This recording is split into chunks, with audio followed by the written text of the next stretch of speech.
Meus amados irmãos e minhas amadas irmãs, essa é mais uma daquelas parábolas de Mateus que somente ele faz questão de trazer até nós. Claro, a parábola é de Jesus, mas é Mateus que faz questão de relatar para a sua comunidade de seguidores de Jesus e, claro, trazendo até nós. É uma parábola até curta, parece até muito simples e óbvia, mas na verdade não é. Porque vejam bem, o pai, que tem uma grande vinha, administra uma vinha, tem 2 filhos. E o pai então pede, ordena ao primeiro filho: meu filho, vai trabalhar na vinha do seu pai. O filho, casca grossa, dura, disse: não, eu não vou. Ele, no primeiro momento, desobedece o seu pai. Mas veja que beleza. Ele depois se arrepende, ele repensa o que fez, ele muda aquilo que ele primeiro, a sua primeira atitude, a sua primeira decisão, ele volta atrás e vai. Mas tem um segundo filho, que até parece mais manso, de um temperamento mais tranquilo, que não coloca dificuldade nenhuma e nem pensa muito não.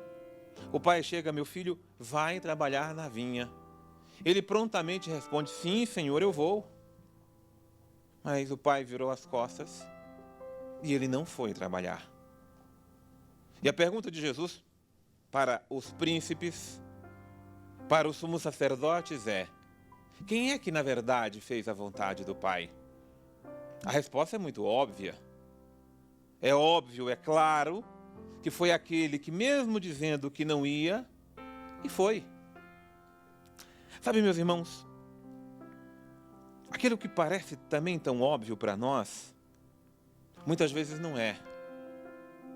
Porque Jesus está dizendo isso para aqueles a quem ele está dirigindo a pergunta. Os homens mais religiosos da sua época. Eles eram sumos sacerdotes, ou seja, estavam acima até dos outros sacerdotes. Eles eram príncipes do povo. Eles, mais do que ninguém, conheciam a lei de Deus. Mais do que ninguém, ensinavam até para os outros. Ou seja, eles sabiam dizer, sabiam falar e prontamente respondiam a tudo que eram questionado a respeito de Deus. Diziam sim, amém, aqui estou, Senhor. Mas depois, quando se olhar as práticas, não era nada daquilo que a boca estava pronunciando. Até porque veio João Batista antes de Jesus e pregou a conversão, sobretudo para que praticassem a justiça, e eles ignoraram a pregação de João. Continuaram sendo homens religiosos, mas injustos e não praticantes de coração da lei de Deus. E do outro lado, aquelas pessoas que religiosamente eram descartadas, não tinham valor nenhum, prostitutas, cobradores de impostos, tidos até como pecadores públicos, eles ouviram João e como mudaram, como se arrependeram. Um dos cobradores de impostos é esse, o autor do Evangelho, Mateus. E que homem convertido se tornou Mateus? E poderíamos enumerar tantas outras que de verdade acolheram a palavra, primeira de João e, é claro, depois de Jesus, e se converteram.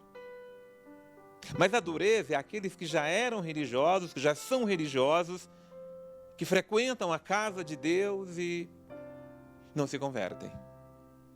Continuam na mesma, dizem sempre amém, glória a Deus, mas a vida não corresponde.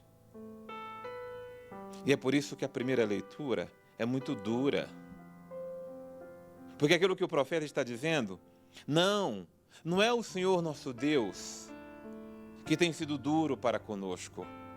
Somos nós que não deixamos a graça da conversão acontecer em nós. Porque se você conhece, como diz a palavra, a lei de Deus, os mandamentos de Deus, e você muitas vezes deixa ela de lado para viver o que é injusto, o que é incorreto, a morte toma conta de você, de mim. Eu preciso dizer que muitos de nós estamos morrendo, sim. Estamos morrendo, sendo tomados por um desânimo terrível. E o desânimo não é outra coisa, senão a morte do ânimo, da alma, do espírito, do coração. E aqui não adianta colocar a culpa em Deus, é Deus que não me ouve. Não. É nós que não nos convertemos dos nossos maus caminhos. Não precisa ser nem pecados grandes, não. Mas em compensação, tem pessoas que nem conhecem tanto Deus e as coisas de Deus. Eu preciso dizer, elas estão mais vivas, estão vivendo com muito mais ânimo a vida, porque têm se arrependido até de atitudes pequenas, talvez insignificantes para nós, que já somos tão religiosos, mas eles têm vivido, e por isso têm ganhado ânimo, têm ganhado vida. E se nós queremos ter vida, e se nós não queremos que a morte, e sobretudo a morte da alma, do espírito, da fé, tome conta de nós, por favor, não sejamos como o primeiro filho. Podemos até ser como o segundo, de repente duro no primeiro momento, mas se convertendo de verdade. E aí, qual é a conversão, meu Deus? Que eu, que você, que cada um de nós precisamos viver. Que beleza é aquilo que nos aponta o que Paulo escreveu hoje aos Filipenses. Tende em vós os mesmos sentimentos de Cristo Jesus.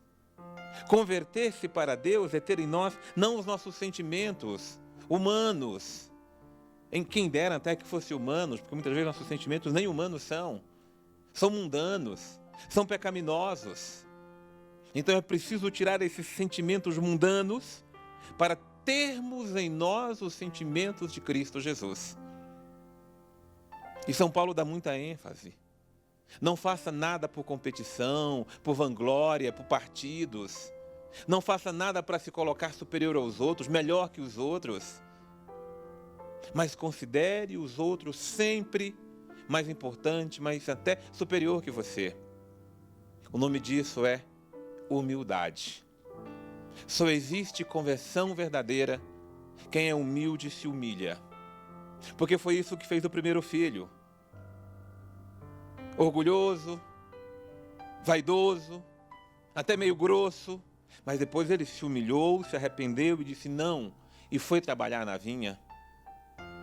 Não vivemos uma falsa humildade, de parecermos ser bonzinhos e por dentro nós estamos cheios de soberbas. Os sentimentos da nossa alma precisam ser os sentimentos de Jesus. Ele, Jesus, sendo de condição divina, ele não se prevaleceu de ser igual a Deus, de ser da mesma natureza divina do Pai. Pelo contrário, ele se humilhou, ele se esvaziou-se de si mesmo e assumiu a mais humilde das condições. E quando foi reconhecido como homem, humilhou-se ainda mais, morrendo na cruz. Essa é a nossa escola de vida. É a escola da humildade de Jesus. Só há conversão verdadeira para Deus quando a gente se humilha e aprendemos a ser humildes.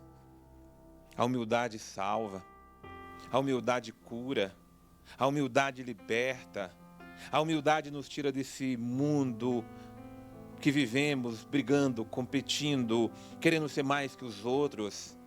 A humildade tira da alma aqueles sentimentos errados, aqueles sentimentos onde a gente vive uns contra os outros. A humildade nos torna pessoas simples, modestas, que não se incomoda com qualquer coisa, mas em tudo sabe dar glórias a Deus. Portanto, se nós hoje somos aquele primeiro filho que diz sempre amém, Deus não quer o nosso amém. O que Ele quer é a nossa vida convertida para a humildade.